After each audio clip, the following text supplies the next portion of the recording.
Also, there's a relationship pattern that runs through the towns. Learn survival habits that wreck real intimacy. If you grew up here, listen. We all grew up in neighborhoods where loyalty and survival were currency.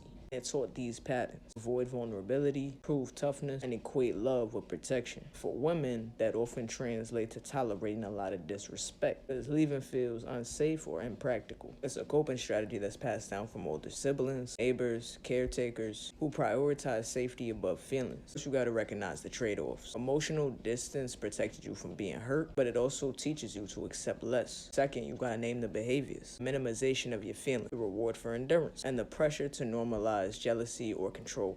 These are survival patterns that become toxic in relationships that we trust. So respect and emotional accountability are all required. So how do you change it? You gotta start small.